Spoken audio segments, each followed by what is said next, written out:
Hello friends, मेरा नाम आयुष शर्मा है और मेरी ये कोशिश है कि मेरे पास जो भी इलेक्ट्रिकल इंजीनियरिंग के रिलेटेड नॉलेज है वो मैं आप सभी के साथ में शेयर करूं।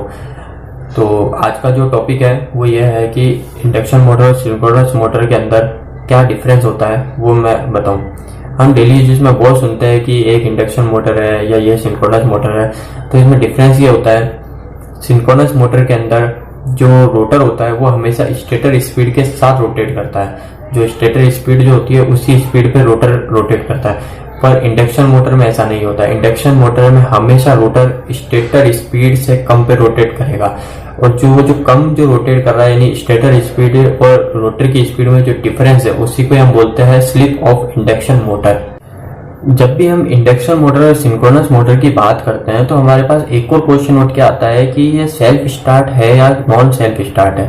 तो ये सेल्फ स्टार्ट होता क्या है? जैसे मोटर के अंदर जो रोटर होता है, तो रोटर को हमको स्टार्ट करने के लिए कोई एक्सटर्नल फोर्स या एक्सटर्नल पुश या एक्सटर्नल सोर्स की जरूरत देनी पड़ रही है, तो वो हमारी नॉन सेल्फ स्टार्ट मोटर है। अगर हमको बिना कोई एक्सटर्नल फोर्स या बिना कोई एक्सटर्नल सोर्स के वो मोटर रोटेट हो रही है तो हमारी सेल्फ स्टार्ट मोटर है। ऐसा ही होता है जो सिंक्रोनस मोटर जो होती है हमारी, सिंक्रोनस मोटर हमारी सेल्फ स्टार्ट मोटर नहीं है, पर इंडक्शन मोटर जो है वो हमारी सेल्फ स्टार्ट मोटर है।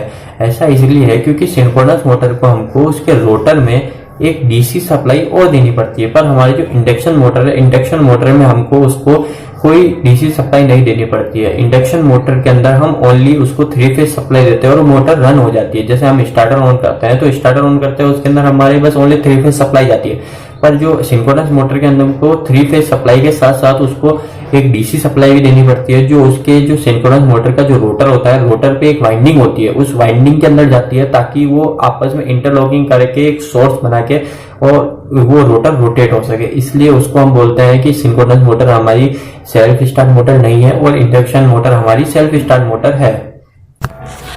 सिंक्रोनस मशीन का एडवांटेज इंडक्शन मोटर पे ये होता है कि हमेशा सिंक्रोनस जो मोटर होती है वो हमेशा हमारी वेरी पावर फैक्टर पे ऑपरेट होती है, यानी वो लीडिंग पे भी हम उसको ऑपरेट करा सकते हैं, लीडिंग पे भी करा सकते हैं और यूनिटी पे भी करा सकते हैं। पर जो हमारा जो इंडक्शन मोटर होती है वो हमेशा हमारी लैगिंग पावर फैक्टर पे ही ऑपरेट होगी। तो ये एक मेजर डिफरेंस होता है इंडक्शन मोटर का सिंक्रोनस मोटर के बीच में।